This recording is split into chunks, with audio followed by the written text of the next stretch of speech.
இந்த நாளில கூட வந்திருக்க எல்லாரும் இயேசு கிறிஸ்து நாமத்தினாலே வாழ்த்துகிறேன். எல்லாருக்கும் ஆமே கிறிஸ்துமஸ் நல் வாழ்த்துக்கள். ஆமே. இந்த நாளில ஆண்டுடைய வார்த்தை நம்ம கேட்க போறோம். என்னன்னா, இயேசு கிறிஸ்து அவர் 2025 ஆண்டுகளுக்கு முன்பதாகவே இந்த பூமியில அவர் மனுஷனாக பிறந்தார். கடவுள் அவர் பெரிய ஒரு வல்லமை படைத்த தேவன். அவர் படைத்த சூரியனே நம்மளால என்ன பண்ண முடியல, பார்க்க முடியல. அவ்வளவு மகத்துவங்கள் இந்த பூமியில இருக்கிறது, அவ்வளவு அதிசயமான காரியங்கள் இருக்கு. அதெல்லாம் படைச்ச தெய்வம் அவர் எவ்வளவு வல்லமை உள்ளவரா இருப்பாரு. சமுத்திரத்தை பார்க்கும்போது நமக்கு பயமா இருக்குல்ல, கடலை பார்க்கும்போது பயமா இருக்கு. ஆனா அந்த சமுத்திரத்தை படைத்த தெய்வம் எவ்வளவு வல்லமை உள்ளவரா இருப்பாரு. அல்லேலூயா. இது உலகமே சின்னதுதான், இதை காட்டு அநேக கோள்கள் இருக்கிறது. அது எல்லாவற்றையும் படைத்த தெய்வம் எவ்வளவு வல்லம் உள்ளவர். அல்லேலூயா. இந்த உலகத்தை காட்டிலும் சூரியன், சந்திரன் இதெல்லாம் பெருசு. அப்போ இதை காட்டிலும் படைத்த தெய்வம் பெரியவர். அம்மே, அவ்வளவு பெரிய தெய்வம் அவர் நமக்காக என்ன பண்ண, தம்முடைய வல்லமையெல்லாம் குறைத்து கொண்டு அவர் நம்ம போல மனுஷனாக இந்த பூமியில வந்தார். அல்லேலூயா. ஏன் இந்த பூமியில அவர் மனுஷனாக அவதரித்தார்னா, அவர் நம்மோடு கூட இருந்து நம்முடைய கஷ்டங்களை எல்லாம் மாற்றுவதற்காக தான். அல்லேலூயா. நாம் படுகிற துன்பத்தை அவர் பார்த்து அந்த துன்பத்திலிருந்து நம்மை விடுவிக்கும்படிக்கு தான் இயேசு கிறிஸ்து அவர் மனுஷனாக அவதரித்தார். அல்லேலூயா. அவர் அவதரித்த போது, அப்பொழுது அவர் குழந்தையாக பிறந்த இருக்கிற அந்த சமயத்துல ஆடுகளை மேய்த்து கொண்டு இருக்கிற அந்த மேய்ப்பன் கிட்ட தேவதூதர்கள் வந்து பேசுறாங்க, வந்து சொல்றாங்க, எல்லாரும் நீங்க கஷ்டத்துல இருக்கிறீங்க, வேதனையில இருக்கிறீங்க, துன்பத்துல இருக்கிறீங்க, உங்களுக்கு ஒரு நல்ல செய்தி கொண்டு வந்திருக்கிறேன் அப்படி சொல்லி வானத்திலிருந்து தேவதூதர்கள் இறங்கி வந்து என்ன பண்றாங்க, அந்த மேய்ப்பர்களுக்கு சொல்ற ஒரு செய்தி தான். லூக்கா புஸ்தகத்துல 2ஆம் அதிகாரம் 10ஆம் வசனத்தை நம்ம வாசிக்கிறோம். லூக்கா எழுதின சுவிசேஷ புஸ்தகம் 2ஆம் அதிகாரம் 10ஆம் வசனத்தை வாசிக்கலாம். தேவதூதன் அவர்களை நோக்கி பயப்படாதிருங்கள், இதோ எல்லா ஜனத்துக்கும் மிகுந்த சந்தோஷத்தை உண்டாக்கும் நற்செய்தியை உங்களுக்கு அறிவிக்கிறேன். இன்று கர்த்தராகிய கிறிஸ்து என்னும் இரட்சகர் உங்களுக்கு தாவீதின் ஊரிலே பிறந்திருக்கிறார். அல்லேலூயா. பயப்படாதிருங்க. இதுவரைக்கும் நீங்க பயந்து கொண்டிருந்தீங்க, இன்றைக்கு பயப்படாதீங்க. ஏன்னா உங்களுக்கு ஒரு நல்ல செய்தி கொண்டு வந்திருக்கிறேன். அல்லேலூயா. எல்லா ஜனத்துக்கும் மிகுந்த சந்தோஷத்தை உண்டாக்குகிற செய்தி. ஆமே. இன்றைக்கு நிறைய செய்திகளை கேட்கிறோம். ஆனா கேட்கிற செய்தி எல்லாமே எப்படி இருக்கு, வருத்தமா தான் இருக்கு.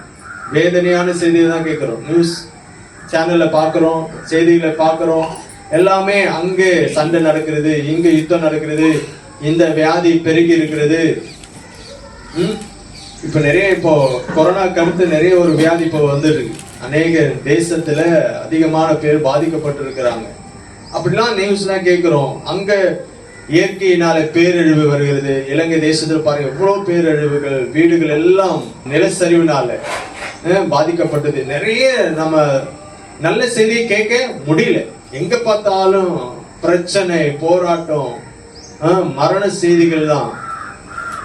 பொருளாதாரத்துல பாருங்க எவ்வளவு விலைவாசி அதிகமா பெருகி இருக்குது. ஒவ்வொரு பொருட்களுடைய விலைகளும் அதிகமா பெருகி இருக்கிறது, அதிகமா இருக்கிறது.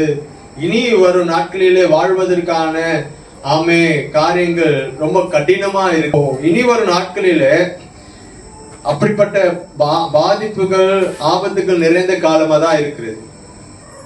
அதனாலதான் இன்றைக்கு ஆண்டவர் இந்த வார்த்தை மூலமா நமக்கு பேசுற வார்த்தை என்னன்னா, பயப்படாதிருங்க, பயப்படாதிருங்க. நம்ம உலகத்துல கேட்கிற செய்திகளை கேட்டு ஆமே சில நேரங்களில் நம்ம என்ன பண்றோம், பயப்படுறோம். சில சொல்லுகிற செய்திகளை, அவங்களுக்கு இந்த வியாதி வந்துருச்சான், இந்த நோய் வந்துருச்சான், அவ்வளவுதான் அப்படின்னு கேட்கும். நமக்கு என்ன ஆயிடுது, ஒரு பயம் வந்துடும். அல்லேலூயா. அப்ப அந்த பயத்தெல்லாம் போக்குவதற்காக தான் இயேசு கிறிஸ்து இந்த பூமியில வந்தார். பிசாசு தான் முதல்ல நம்ம என்ன பண்ணுவான், சாத்தான் வந்து நமக்குள்ள ஒரு பயத்தை கொண்டு வந்துருவான். அல்லேலூயா.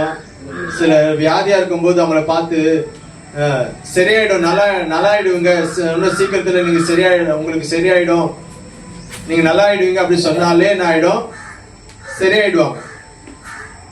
ஆனா சிலர் என்ன பண்ணுவாங்க, இந்த வியாதியா, இந்த நோயா, இது அவங்களுக்கு வந்தது, அவங்க எப்படி ஆயிட்டாங்க அப்படி ஆயிட்டாங்க சொல்லும் போது என்ன ஆயிடும்?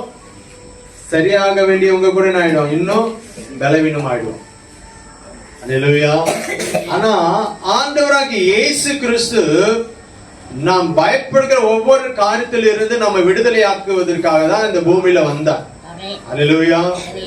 சிலருக்கு பிள்ளைகளை குறித்த பயம், எதிர்காலத்தை குறித்த பயம், சிலருக்கு மரணத்தை குறித்து பயம், நான் மரிச்சிடணும், நான் செத்துடணும் ஒரு பயம், நான் செத்தா எங்க போவேன் என்ற ஒரு பயம், குடும்பத்தில் இருக்கிற பிரச்சனைகளை குறித்து பயம், என் பிள்ளைகள் எதிர்காலம் எப்படி இருக்குமோ ஒரு பயம், நான் எப்படி கடைசி காலத்துல வாழ்வனும் என்ற ஒரு பயம், நான் இப்போ கை கால நல்லா இருக்கு ஆனா வயதாயிடுச்சுன்னா என்ன ஆகுமோ, எப்படி இருப்பணும் அப்படி ஒரு பயம். அல்லேலூயா. அதனாலதான் ஆண்டவர் சொல்றாரு, பயப்படாதீங்க, பயப்படாதீங்க. 365 நாட்களுக்கும் ஆண்டு சொல்லியிருக்கிறார். வருஷத்துல ஒவ்வொரு நாளுக்கும் ஆண்டு என்ன சொல்றாரு? பயப்படாதீங்க, பயப்படாதீங்க, பயப்படாதீங்க. ஆமே. அப்போ இந்த பயத்தை போக்குவதற்கு தான் இயேசு இந்த பூமியில வந்தார். ஆமே. அதனால பயப்படாதீங்க, எல்லா ஜனத்துக்கும் மிகுந்த சந்தோஷத்தை உண்டாக்கும் நற்செய்தி உங்களுக்கு அறிவிக்கிறேன். நல்ல செய்தி. நல்ல செய்தி என்ன பண்ணுமா? எலும்புகளை புஷ்டியாக்கும். நல்ல செய்தி. அல்லேலூயா. நல்ல செய்தி நம்முடைய எலும்புகளை என்ன பண்ணுமா? புஷ்டியாக்கும். ஆமென். அல்லேலூயா. நல்ல செய்திகளை நம்ம கேட்கணும். நல்ல செய்திகளை கேட்கணும். இப்பவுமே நம்ம என்ன பண்றது இல்ல, நல்ல செய்தியை கேட்கறதே இல்லை. ஆமென். நல்ல செய்தி இந்த உலகத்துல எந்த மனுஷங்கிட்ட இருந்து வராது. அல்லேலூயா. ஏன்னா மனுஷன் பிறர் நல்லா இருக்கணும்னு விரும்பவே மாட்டான். அல்லேலூயா. மற்றவங்க நல்லா இருக்கணும்னு விரும்ப மாட்டான். அதனாலதான் மனுஷங்கிட்ட இருந்து நல்ல செய்தியே வராது. அல்லேலூயா. ஆமே. நல்ல செய்தி ஆண்டவர்கிட்ட இருந்து தான் வரும். அல்லேலூயா. நான் உன்னை ஆசீர்வதிப்பேன், நீ பயப்படாத, நான் உன் பிரச்சனையை மாற்றுவேன், உன் நோயெல்லாம் நான் குணமாக்குவேன், உனக்கு இருக்கிற இந்த போராட்டத்தை நான் மாற்றுவேன், உனக்கு இருக்கிற இந்த தீங்கை நான் என்ன பண்ணுவேன்? மாற்றுவேன், உனக்கு இருக்கிறதான இந்த ஆமென் ஆபத்தை நான் உன்னை விட்டு விலக்குவேன் அப்படின்னு ஆண்டவர் சொல்றாரு. அல்லேலூயா. பாருங்க, சரித்திரத்துல வாசிக்கும் போது இஸ்ரவேல் மக்கள் 400 வருஷம் ஒரு தேசத்துல அடிமையா இருக்கிறாங்க. கிட்டத்தட்ட 430 வருஷமா என்ன பண்றாங்க? எகிப்து என்கிற ஒரு தேசத்துல அடிமையா இருக்கிறாங்க. அந்த எகிப்தின் மன்னன் என்ன பண்றான்? அந்த இஸ்ரவேல் மக்களை 400 வருஷமா அவர்களை அடிமையா வைத்து அந்த தேசத்துக்கு தேவையான வேலையெல்லாம் இவர்களை வைத்து என்ன பண்றான்? செய்ய கட்டிடம் கட்டுற வேலைகள், பெரிய பெரிய கல்லாம் தூக்கி பெரிய பெரிய கட்டிடங்களை கட்டுகிற வேலைகள், இதெல்லாம் இந்த எகிப்திய மன்னன் என்ன பண்ணா? இஸ்ரவேல் மக்களை வைத்து அவர்களை வேலை வாங்கினான். 400 வருஷமா அவர்கள் அடிமைகளா இருந்தாங்க. அப்ப அவங்க ரொம்ப கஷ்டப்பட்டாங்க. வாசிப்போம் யாத்திராகம புஸ்தகத்துல 3ஆம் அதிகாரத்துல அவங்களுடைய காரியத்தை குறித்து ஆண்டவர் சொல்றாரு. யாத்திராகம புஸ்தகம் 3ஆம் வசனத்தை வாசிப்போம். அப்பொழுது கர்த்தர், எகிப்தில் இருக்கிற என் ஜனத்தின் உபத்திரவத்தை நான் பார்த்து ஆலோட்டிகளின் நிமித்தம் அவர்கள் இடுகிற கூக்குரலை கேட்டேன், அவர்கள் படுகிற வேதனைகளையும் அறிந்திருக்கிறேன். எகிப்தில இருக்கிற அந்த ஜன படுகிற உபத்திரவத்தை நான் என்ன பண்றேன்? பார்த்தேன். உபத்திரவம். அடிமையா இருக்கிறவங்க சுகபோகமா வாழ முடியுமா? இல்ல.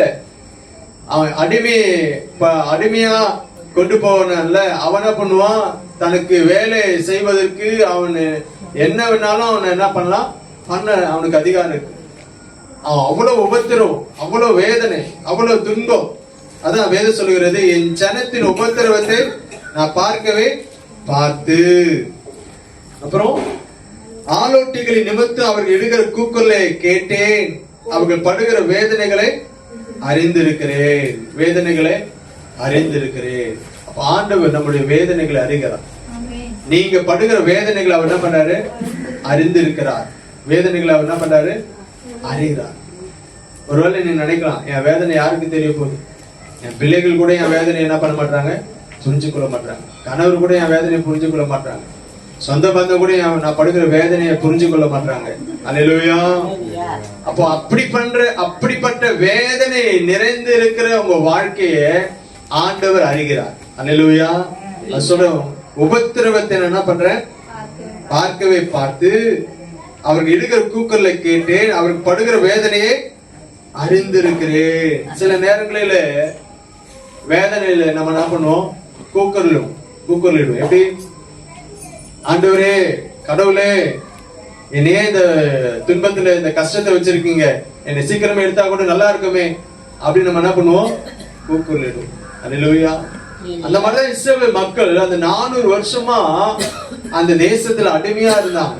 அவர்களால மீள முடியல. அவர்கள் கொடுக்கிற அந்த வேதனை நிமித்தம் அவர்களால் நிம்மதியா வாழ முடியல. ஒவ்வொரு நாளும் வேதனை, ஒவ்வொரு நாளும் கஷ்டம், ஒவ்வொரு நாளும் ஆலோட்டிகள் நிமித்தமாக அவர்கள் படுகிற பாடு அதிகம். அதனாலதான் அவங்களுடைய கூக்குரல் தேவ சந்நிதியில போய் எட்டியதுதான். வாசிங்கன்னா 2ஆம் அதிகாரத்துல 23ஆம் வசனத்தை வாசிக்கும் போது, சில காலம் சென்ற பின் எகிப்தின் ராஜா மரித்தான். இஸ்ரவேல் புத்திரர் அடிமைத்தனத்தினால் தவித்து முறையிட்டு கொண்டிருந்தார்கள். அவர்கள் அடிமைத்தனத்தில் இருந்து முறையிடும் சத்தம் தேவ சந்நிதியில் எட்டினது. அவர்கள் முறையிட்டாங்க, ஐயோ எனக்கு எப்போ இந்த வேதனை மாறும், எப்போ எனக்கு இந்த பிரச்சனை மாறும், எப்போ இந்த தீங்கு என்னை விட்டு விலகும், எப்பொழுது இந்த நிந்தை என் குடும்பத்தை விட்டு மாறும், எப்பொழுது என் கஷ்டம் மாறும் அப்படின்னு ஒவ்வொரு நாளும் அவர்கள் முறையிட்டு கொண்டே இருந்தாங்க. பாருங்க, அந்த முறையிடுதல் யாருடைய செவியில போய் எட்டினதா, கடவுளுடைய செவியில போய் எட்டினது. அல்லேலூயா. நீங்க கூட ஒவ்வொரு நாளும் நீங்க படுகிற கஷ்டத்தை நிமித்தம், கடவுளே உமக்கு என் வேதனை தெரியாதா, என் கஷ்டம் புரியாதா, எப்போ என் கஷ்டம் மாறும், எப்போ என் நிந்தை மாறும், எப்போ என் போராட்டம் மாறும் அப்படின்னு நீங்க சொல்லி கொண்டிருக்கலாம். ஆண்டவர் அதை கேட்கிறார். மனுஷன் கேட்கிறானோ இல்லையோ, ஆனா கர்த்தர் கேட்கிறார். அல்லேலூயா. ஆமா, நீங்க நம்பினவர்கள் உங்க வேதனைகளை புரிந்து கொள்றாங்களோ இல்லையோ, ஆனா உங்களை படைத்த தெய்வம் உங்க வேதனைகளை புரிந்து கொள்ளுகிறார். ஆமென். அதனாலதான் இன்றைக்கு உங்களை இங்க கொண்டு வந்திருக்கிறார். அல்லேலூயா. அவர் உங்க வேதனைகளை அறிந்திருக்கிறார். உங்க வேதனை மற்றவங்களுக்கு தெரியாமல் இருக்கலாம், பக்கத்து வீட்டுக்காருக்கு தெரியாம இருக்கலாம், இல்ல குடும்பத்தாருக்கு தெரியாம இருக்கலாம். ஒவ்வொரு நாளும் நீங்க படுகிற வேதனை, உங்க மனதில் வைத்திருக்கிற அந்த கஷ்டம், அந்த வேதனை, அந்த துன்பத்தை உங்களை படைத்த தெய்வம் அறிந்திருக்கிறார். அல்லேலூயா. அதனாலதான் சொல்ல, பயப்படாதிருங்க. இன்றைக்கு ஒரு நல்ல செய்தி உங்களுக்கு சொல்றேன், நல்ல செய்தி உங்களுக்கு சொல்றேன். அல்லேலூயா. எல்லா ஜனத்துக்கும் மிகுந்த சந்தோஷத்தை உண்டாக்கும் நற்செய்தி. அது என்ன நற்செய்தினா, உங்களை அந்த கஷ்டத்திலிருந்து, அந்த பாடுகளில் இருந்து, அந்த துன்பத்தில் இருந்து விடுதலை ஆக்கும்படியாக ஒரு இரட்சகர் பிறந்திருக்கிறாரு. அவர்தான் இயேசு கிறிஸ்து. அல்லேலூயா. இன்றைக்கு அவர் ஒரு குழந்தையா இல்ல, அவர் வந்து 33 ஆண்டுகள் இந்த பூமியில வாழ்ந்து, அவர் நமக்காக மரித்து, அவர் உயிரோடு கூட எழுந்து அவர் வானத்துக்கு எடுத்துக்கொள்ளப்பட்டார். அல்லேலூயா. இப்ப ஆவியானவராக நம் மத்தியிலே இருக்கிறார். அல்லேலூயா. அவர் நம்முடைய பிரச்சனைகளை இன்றைக்கும் தீர்க்கிறவராக அவர் நம் மத்தியிலே இருக்கிறார். நம்முடைய வேதனைகளை மாற்றுகிறவராக நம் மத்தியிலே இருக்கிறார். வேதம் சொல்லுகிறது, உங்கள் துக்கம் சந்தோஷமாய் மாறும். அல்லேலூயா. உங்கள் துக்கத்தை யாராலையும் மாற்ற முடியாது, ஆனா ஆண்டவரால தான் மாற்ற முடியும். ஆண்டவராகிய இயேசு கிறிஸ்துவால தான் உங்க துக்கத்தை மாற்ற முடியும். அல்லேலூயா. உங்க வேதனைகளை எவ்வளவு பணத்தை செலவு பண்ணி அந்த வேதனையை போகணும்னு சொன்னா கூட போகாது. அல்லேலூயா. கடவுளால மட்டும்தான் மாற்ற முடியும். ஆமென். அல்லேலூயா. நம்முடைய வாழ்க்கையை, நம்முடைய குடும்ப சூழ்நிலைகளை ஆண்டவர் நன்மையாக ஆசீர்வாதமா மாற்ற முடியும். ஆமென். இன்னைக்கு நிறைய நம்ம என்ன பண்றோம், முயற்சி பண்ணி எப்படியாவது நம்ம குடும்பம் மாறிடணும், நம்ம வாழ்க்கை மாறிடணும், நம்ம குடும்பம் செழிப்பா இருக்கணும், நம்ம வாழ்க்கை, நம்ம வீடு நல்லா இருக்குன்னு சொல்லி நம்ம எவ்வளவு பிரயாசப்படுறோம். ஆனாலும் அந்த பிரயாசம் நிறைவேற மாதிரி இல்ல. அல்லேலூயா. ஏன்னா அதுக்கு பின்னாடி பிசாசு என்ன பண்றான், நம்ம எவ்வளவு முயற்சி பண்ணாலும் அந்த முயற்சிகளை என்ன பண்ணிடுறான், தடை பண்ணி கொண்டே இருக்கிறான். ஒரு நல்ல வீடு கட்டணும், நல்லா இருக்கணும், நல்ல பிள்ளைகளுக்கு திருமணம் பண்ணணும், நல்லா இருக்கணும், செழிப்பா இருக்கணும், நல்ல வேலை இருக்கணும், நல்ல வருமானம் இருக்கணும் அப்படின்னு நம்ம என்ன பண்றோம், பிரயாசப்படுறோம், முயற்சி பண்றோம், நல்ல வியாபாரம் பண்ணி நல்ல நிலைக்கு வரணும் அப்படி பிரயாசப்படுறோம், முயற்சி பண்றோம். ஆனா எதுவுமே வாய்க்க மாட்டேங்குது அப்படின்னா அது பிசாசு என்ன பண்றான்? தடுக்கிறான். ஏதாவது ஒரு பிரச்சனை கொண்டு வந்துடுறான், ஏதாவது ஒரு தடையை கொண்டு வந்துடுறான். அல்லேலூயா. அப்போ நம்ம உழைக்கிறோம், கஷ்டப்படுறோம், பிரயாசப்படுறோம், ஆனாலும் அதனுடைய பலனை நம்மளால என்ன பண்ண முடியல, அனுபவிக்க முடியல. அப்படின்னா பிசாசு ஏதோ விதத்துல நம்ம வாழ்க்கையில அன்றைக்கு பார்வோனை போல நாம இன்றைக்கு பிசாசு என்ன பண்றான்? நம்மளை வேதனைப்படுத்தி கொண்டிருக்கார். நம்மள என்ன பண்றான்? வேதனைப்படுத்தி கொண்டிருக்கிறான். அல்லேலூயா. அந்த வேதனையில் இருந்து விடுவிக்கதான் இயேசு இந்த பூமிக்கு வந்தார். அல்லேலூயா. ஆமென். இன்றைக்கு உங்க வாழ்க்கையில இருக்க அந்த வேதனை போக்குவதற்காக இயேசு வந்திருக்கிறார். அல்லேலூயா. நாம் முழு மனதோடு கூட நம்ம ஏற்றுக்கொள்ளணும், இயேசுவை நம்பணும், விசுவாசிக்கணும். ஆமென். அவர் நம்முடைய வேதனைகள் எல்லாம் அவர் மாற்றுவார், நம்முடைய துக்கத்தை எல்லாம் அவர் சந்தோஷமா மாற்றுவார். நம்முடைய கூக்குரல் அவர் கேட்கிறார். எது சொல்லுகிறது? ஆபத்து காலத்துல என்னை நோக்கி கூப்பிடு, நான் உன்னை விடுவிப்பேன். ஆபத்து காலத்துல, கஷ்டத்தின் நேரத்துல என்னை நோக்கி கூப்பிடு அப்படின்னு ஆறு சொல்றாரு. கஷ்டத்து நேரத்துல என்னை நோக்கி கூப்பிடு. ஆமென். சில அதிகாரிகள் சொல்லுவாங்கல்ல, அரசியல் நாட்கள்ல, எப்போ கூப்பிட்டாலும் நான் உங்களுக்கு உதவி செய்வேன், எனக்கு என்ன பண்ணுங்க, ஓட்டு போட்டுருங்க அப்படின்லாம் சொல்லுவாங்க. ஆனா போய் நின்னா நம்மளை கண்டுக்கவே. ஆனா மனுஷனை போல இல்ல நம்முடைய ஆண்டவர். எப்போ எங்க இருந்து கூப்பிட்டாலும் ஆண்டவர் நம்முடைய ஜெபத்தை கேட்பார். அல்லேலூயா. யார் கூப்பிட்டாலும் அவர் கேட்பாருங்க. இவங்கதான் அவங்கதான் அப்படி கிடையாது. நீங்க எங்க இருந்து உண்மையா மனசுல உண்மையா இருந்து உண்மையா ஆண்டவர் நோக்கி, ஏசப்பா எனக்கு உதவி செய்யுங்க, ஏசப்பா இந்த கஷ்டத்தை மாற்றுங்க, ஏசப்பா இந்த துன்பத்தை மாற்றுங்க, ஏசப்பா இந்த கண்ணீர் நிறைந்த வாழ்க்கையை மாற்றுங்க, ஏசப்பா எனக்கு சமாதானத்தை கொடுங்க, ஏசப்பா எனக்கு ஒரு நிம்மதியான வாழ்க்கை கொடுங்க, ஏசப்பா அப்படின்னு சொன்னா ஆண்டவர் கேட்பார், ஏசப்பா கேட்பார். அல்லேலூயா. ஏன்னா அவர் தான் நம்மளை படைத்த தெய்வம். நம்ம படைத்த தெய்வம் நம்ம எப்படி நம்ம பிள்ளைகள் நல்லா இருக்கணும் நம்ம எப்படி நம்ம நினைக்கிறோமோ அதே போலதான் நீங்களும் நானும் அவருடைய பிள்ளைகள், தெய்வத்தினுடைய பிள்ளைகள். நாம் நல்லா இருக்கணும் தான் அவர் விரும்புறார். ஆனா நம்ம என்ன பண்றோம்? தவறான ஒரு வழிகளை தெரிந்து கொண்டு தவறான வழிமுறைகள் படி நம்ம போகிறதுனாலதான் நம்ம வாழ்க்கையில சந்தோஷம் இல்ல, சமாதானம் இல்ல, நிம்மதி இல்ல, கண்ணீர் நிறைந்த வாழ்க்கை, வேதனை நிறைந்த வாழ்க்கையை அனுபவிக்கும். அல்லேலூயா. இன்றைக்கு அதனாலதான் ஆண்டவர் சொல்றாரு, பயப்படாதீங்க. ஒரு நல்ல செய்தி என்னன்னா, ரட்சகர், மீட்பர், விடுதலை பண்ணுகிறவர் இயேசு வந்திருக்கிறார். அல்லேலூயா. நீங்க அவரை நம்பி அவர் நோக்கி கூப்பிட்டீங்கன்னா அவர் உங்க வாழ்க்கையில ஒரு நல்ல ஒரு சூழ்நிலையை உண்டாக்குவார். அல்லேலூயா. ஆசீர்வாதமான ஒரு மாற்றம் உண்டாகும். தரித்திர நிலைமைகள் மாறும், ஏழ்மை நிலைமைகள் மாறும், பற்றாக்குறைகள் மாறும், இல்லாமைகள் மாறும், குறைவுகள் மாறும். என்னென்ன குறைவுகள் இருக்கிறதெல்லாம் மாறும். குழந்தை பாக்கி இல்லையா, அந்த காரியம் மாறும். நல்ல வீடு இல்லையா, அந்த காரியங்கள் மாற்றம் வரும். அல்லேலூயா. திருமண தடை இருக்கிறதா, அந்த திருமண தடை மாறும். அல்லேலூயா. என்ன ஆசீர்வாதம், நல்ல வருமானம் இல்லையா, வருமானத்துக்கான காரியங்கள் உண்டாகும். உங்க பிசினஸ் தொழில் நல்ல விருத்தி அடையலையா, ஆண்டவரை நோக்கி கூப்பிடுங்க, அது நல்ல பெருகும். நீங்க நினைக்கிறதை காட்டிலும் வேண்டிக் கொள்வதை காட்டிலும் ஆண்டு அதிகமா செய்வார். கொஞ்சம் சின்ன பிசினஸா இருந்தாலும் அது பெருசா ஆண்டவர் மாற்றுவார். அல்லேலூயா. அநேகரை சாட்சியா சொல்லலாம். சின்ன பிசினஸ் பண்ணவங்க இன்னைக்கு பெரிய ஒரு தொழில் அதிபரா இருக்கிறார். இயேசுவை நம்பினாங்க. யாரெல்லாம் இயேசு நம்புறீங்களோ உங்க வாழ்க்கையில ஆண்டவர் பெரிய காரியங்களை செய்வார். நீங்க நினைக்கிறதை காட்டிலும் மகத்துவமான காரியங்களை செய்வார். அல்லேலூயா. உயர்ந்த ஸ்தானத்துல அவர் ஏறி இருக்க பண்ணுவார். 1 சாமுவேல் 2ஆம் அதிகாரத்தில் வாசிக்கும் போது அவர் சிறியவனை என்ன பண்றாரா, வாசிக்கலாம். அவர் சிறியவனை புழுதியிலிருந்து எடுத்து எளியவனை குப்பையிலிருந்து உயர்த்துகிறார். அவர்களை பிரபுக்களோடு உட்காரவும் மகிமையுள்ள சிங்காசனத்தை சுமந்திரிக்கவும் பண்ணுகிறார். அல்லேலூயா. பாருங்க, அவர் சிறியவனை பொழுதிலிருந்து எடுத்து. இயேசு கிறிஸ்து ஏன் இந்த பூமிக்கு வந்தாரு?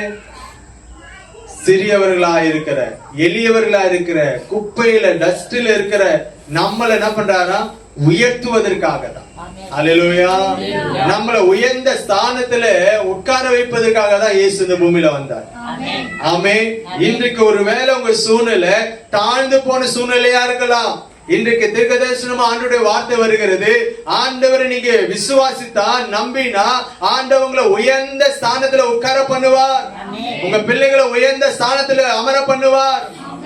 நீங்க சுகத்திருப்பீங்க, வாழ்ந்திருப்பீங்க, ஆசீர்வாதமா இருப்பீங்க. அல்லேலூயா. இது யாராலும் செய்ய முடியாது, ஆண்டவரால மட்டும்தான் முடியும். அல்லேலூயா. யோவான் 1ஆம் அதிகாரத்தை வாசிக்கும் போது உலகத்துல வந்து எந்த மனுஷனையும் பிரகாசிப்பிக்க பண்ணுகிற மெய்யான ஒளி இயேசு. அல்லேலூயா. ஆமென். அவர் இந்த பூமிக்கு பிறப்பதற்கு முன்னாடியே ஏசாயா தீர்க்கதரிசி வண்ணமா அவர் சொல்லி இருக்கிறாரு. ஏசாயா தீர்க்கதரிசி 9ஆம் அதிகாரம் 1ஆம் வசனம். ஆகிலும் அவர் செபுலோன் நாட்டையும் நப்தலி நாட்டையும் இடுக்கமாய் ஈனப்படுத்தின முந்தின காலத்தில் இருந்தது போல அது இருண்டு இருப்பது இல்லை. ஏனென்றால் அவர் கடற்கரை அருகிலும் யோர்தான் நதியோரத்திலும் உள்ள பிரஜாதியாருடைய கலிலேயாவாகிய அத்தேசத்தை பிற்காலத்திலே மகிமைப்படுத்துவார். இருளில் நடக்கிற ஜனங்கள் பெரிய வெளிச்சத்தை கண்டார்கள். மரண இருளின் தேசத்தில் குடியிருக்கிறவர்கள் மேல் வெளிச்சம் பிரகாசித்தது. அல்லேலூயா. இருள்ல இருக்கிற ஜனங்களுக்கு ஆண்டவராகிய இயேசு கிறிஸ்து ஒளியா வந்திருக்கிறார். ஆமென்.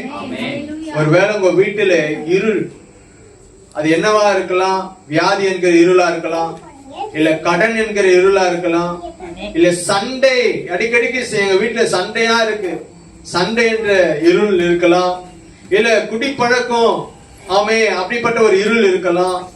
ஆமே, ஏதோ என் வாழ்க்கையில தோல்வியாவே இருக்கிறது, நஷ்டமாவே இருக்கிறது, இழப்பு வந்துட்டே இருக்கிறது, ஒண்ணுமே என்னால பெற்றுக்கொள்ள முடியல, அப்படிப்பட்ட இருள் எல்லாம் மாற்றுவதற்காக தான் இயேசு இந்த பூமியில ஒளியாக வந்தார்.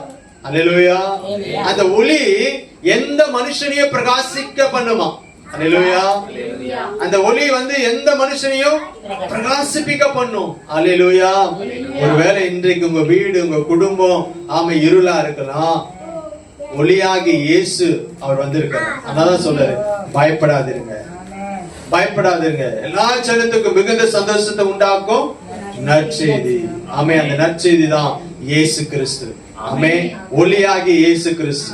மரண இருளில இருந்தவங்களுக்கு ஆமே அவர் வெளிச்சமா வந்தார். ஆமே, அவங்க மேல வெளிச்சம் பிரகாசித்தது, மரணம் என்கிற இருள் விலகினது. ஏன்னா இயேசு என்கிற ஒளி வந்ததுனால அந்த ஆமே மரணம் என்கிற இருள் விலகிச்சு. உங்க வீட்டுக்குள்ள, உங்க உள்ளத்துக்குள்ள இயேசு என்கிற வெளிச்சம் வரும்போது ஆட்டோமேட்டிக்கா இருள் ஆயிடும், வெளியேறிடும். தோல்வி என்கிற இருள் வெளியேறிடும், பயம் என்கிற இருள் வெளியே போயிடும், வியாதி என்கிற இருள் வெளியே போயிடும், இழப்பு என்கிற இருள் வெளியே போயிடும், வேதனை என்கிற இருள் வெளியே போயிடும், துன்பம் என்கிற இருள் வெளியே போயிடும், கஷ்டம் என்கிற இருள் வெளியே போயிடும், அவமான நிந்தன் என்கிற இருள் வெளியே போயிடும். அல்லேலூயா. இயேசு கிறிஸ்து அவர் ஒளியா இருக்கார். ஆமே, அதனாலதான் சொல்றாரு, பயப்படாதீங்க. ஆமா, இன்றைக்கு உங்களுக்கு ஆண்டவர் அன்பா சொல்ற வார்த்தை, பயப்படாதீங்க. அல்லேலூயா.